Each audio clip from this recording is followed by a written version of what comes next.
Após entregar à justiça, João de Abadiânia volta a negar abusos e diz que atendimentos eram coletivos. Moradores da Octogonal fazem manifestação em apoio à criança de 6 anos agredida por casal de adultos. Preço abusivo. Consumidores reclamam dos altos valores cobrados nos estacionamentos particulares. E ainda, passageiros e moradores reclamam da falta de acessibilidade nas estações do metrô e na comercial da Asa Norte. Olá, eu sou Rodrigo Orengo e começa agora o Band Cidade, primeira edição.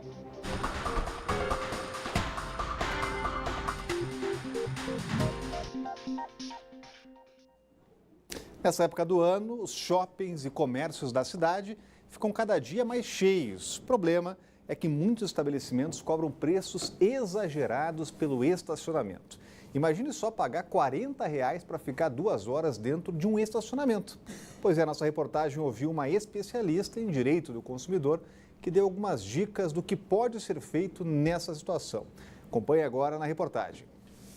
Quando o estacionamento público está cheio, muitas vezes o jeito é pagar por uma vaga em local privado. Mas isso acaba pesando no bolso. A Diana mesmo tem sentido isso na pele. No caso desse shopping, a gente não pode estacionar lá na frente, porque geralmente é perigoso à noite e tudo mais. Então eu acho que assim, eles acabam se aproveitando dessa situação para cobrar um preço um tanto abusivo por aquela segurança que a gente pensa ter lá dentro, né? Ela até prefere deixar o carro em casa e gastar com transporte para ir ao shopping. Às vezes compensa mais, sai mais barato a gente pagar um aplicativo, ida e volta, do que pagar o estacionamento desse shopping. Às vezes assim, a gente vai comprar uma coisinha pequena e ainda sai mais caro do que o próprio produto. Mesmo que os preços dos estacionamentos privados sejam caros, essa advogada explica que não é possível falar em relação abusiva. Nesse caso, a gente pode chamar de uma relação desproporcional. A cobrança abusiva, ela não está tecnicamente relacionada a esse tipo de relação de consumo, a esse tipo de serviço, né? Então, nesse contexto dos estacionamentos privados, nós podemos falar de preços exorbitantes e relação desproporcional. Ela explica que o consumidor deve fazer uma análise de preços cobrados pelo mercado e ver se eles estão dentro de um padrão. A partir dessa desproporcionalidade, a partir do momento que o consumidor identifica que está sendo cobrado de maneira abusiva, relatar isso ao PROCON, relatar isso à Delegacia do Consumidor, para que haja investigação de que se esse estabelecimento está, de fato, se utilizando dessa época de festas para aplicar um preço fora do padrão de mercado. E tem muita gente reclamando. A gente vai falar sobre esse assunto com o Cláudio Humberto, já está com a gente por aqui. Muito boa tarde, Cláudio. O céu é o limite para esses estacionamentos aqui de Brasília? É claro que não. Isso não pode existir, né, Rodrigo? Nós todos somos vítimas, e não é de agora, já há alguns anos, da atividade, sobretudo, de estacionamentos que atuam nos shopping centers aqui. São centros comerciais, em geral, muito procurados, mas principalmente nessa época do ano. E é aí quando a gente se lembra que o PROCON, lembra o PROCON? É uma coisa que praticamente já não existe, né? A ausência total de um órgão público que foi criado para isso, para monitorar, para vigiar, para regular, né? Para realizar operações, passar a chave e fechar, multar. Nada disso acontece. Nós ficamos sujeitos à exploração inclemente desses centros comerciais aqui de Brasília. Olha, a caminhada pela comercial da 408, 409 Norte é repleta de obstáculos. Na região, há calçadas antigas e cheias de rachaduras. Além disso, rampas demolidas e desníveis entre um comércio e outro refletem os cenários de desrespeito. Por lá, quem tem dificuldades para se locomover depende da boa vontade dos outros para terminar um simples trajeto. Rampas até tem, mas de que adianta se estão quebradas? O que seria para ajudar pode acabar provocando um acidente. E quando não estão quebradas, são inclinadas demais. Nem precisa ser cadeirante para ter dificuldade. Se a mãe empurrando o carrinho já é difícil, imagina para Rosilene sozinha subir isso aqui. Tem horas que ela não consegue completar a caminhada. A situação das rampas acaba restringindo os locais que ela pode frequentar. A rampa quebrada e tem um grande risco de o pneuzinho da roda da frente emperrar e você levar um tombo.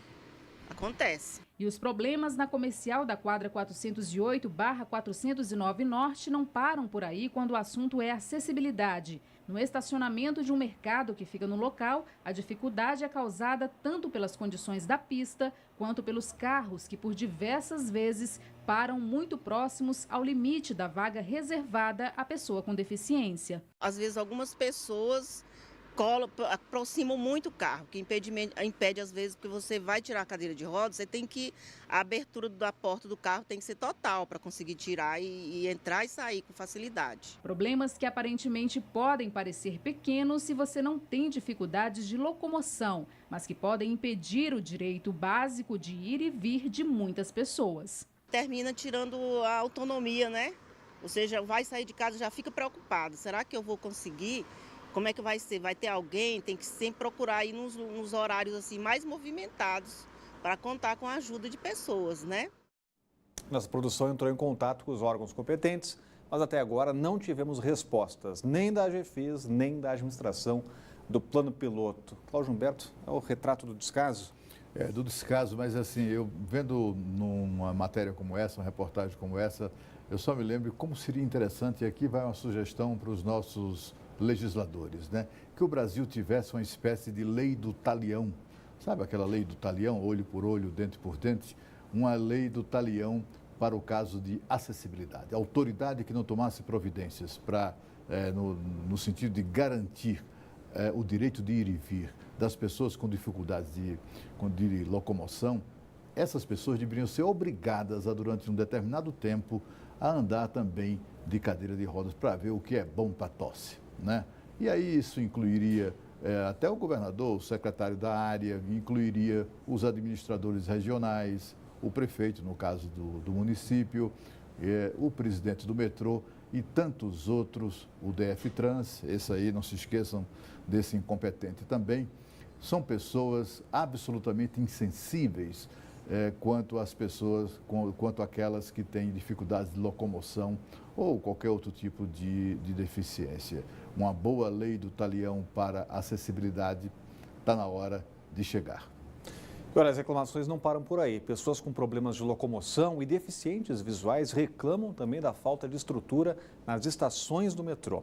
Acompanhe agora na reportagem de Rodrigo Miranda. Milhares de pessoas passam pelas catracas e utilizam o metrô. Para quem não tem dificuldade de locomoção, é até tranquilo. Mas para o Abimael, que tem um problema no pé e precisa da escada rolante ou do elevador, as coisas ficam um pouco mais difíceis. Agora mesmo na estação da Ceilândia eu tive que subir, descer pela escada normal de concreto, porque a escada rolante só funcionava para subir, não para descer. E é um trabalho a mais. Trabalho a mais, mas infelizmente a gente tem que enfrentar isso aí no dia a dia. Para quem não enxerga, fica ainda mais difícil se situar. Isso porque as estações de metrô não possuem mapas em braille. Aqui na estação central até tinha um, mas estava tão desatualizado que foi retirado.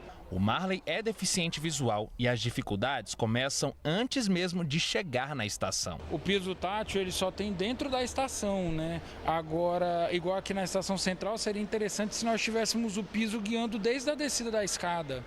Facilitaria muito a nossa chegada aqui. Tem uma rampa, mas quanto mais acessibilidade, melhor. Ao chegar na catraca, ele diz que recebe o atendimento dos funcionários do metrô, que o acompanham até o local de embarque. Só que nem isso impede que outros problemas ocorram. Aqui mesmo na estação Asa Sul, ao desembarcar, não ter a pessoa me aguardando para poder dar o suporte, e aí demorou demais, e aí eu tive que eu mesmo sair sozinho, e aí veio um popular e me ajudou a sair. Pois é, em nota o metrô informou que na estação central, o elevador está parado por falta de peças que foram encomendadas. Quanto aos mapas táteis, o metrô aguarda a conclusão das próximas 3 estações para fazer a atualização. Disse que já foi feita uma licitação para a compra desses mapas para 15 estações. Olha, João de Deus passou a primeira noite na cadeia após se entregar à polícia. O médium acusado de abuso sexual por centenas de mulheres está preso em um complexo prisional de Aparecida de Goiânia, na região metropolitana.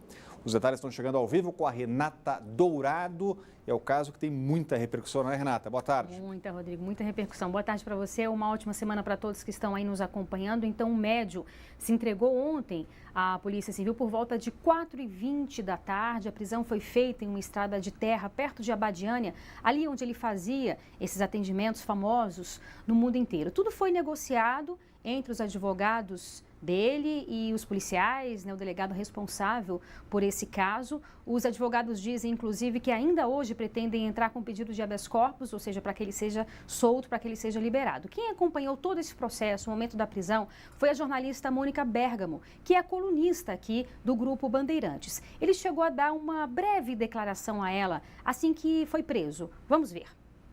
Seu João, por que o senhor está hoje se entregando à polícia? Por que o senhor não se entregou antes? Como é que foi esse processo? Na hora que eu fiquei sabendo, eu me entrego à justiça divina e à justiça da terra que eu prometi. E estou indo agora para me entregar, porque eu fiquei sabendo pelo meu advogado que está aqui presente, o Dr. Toron. Pois é, Rodrigo, ainda ontem ele chegou a prestar depoimento este que durou 3 horas. No caminho, no percurso para a delegacia, ele passou mal, teve que tomar um medicamento para o coração, mas os policiais dizem que essa noite ele teve uma noite relativamente tranquila, ele não passou mal ao menos. Ele prestou depoimento, como a gente disse, e ele nega todas essas acusações.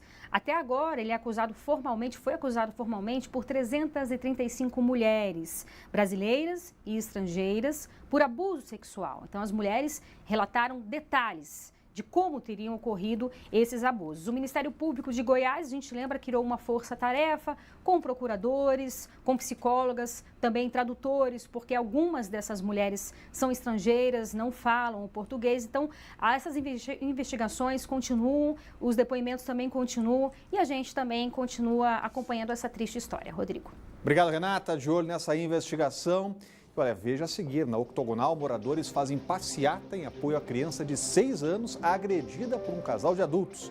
O Band Cidade está voltando já.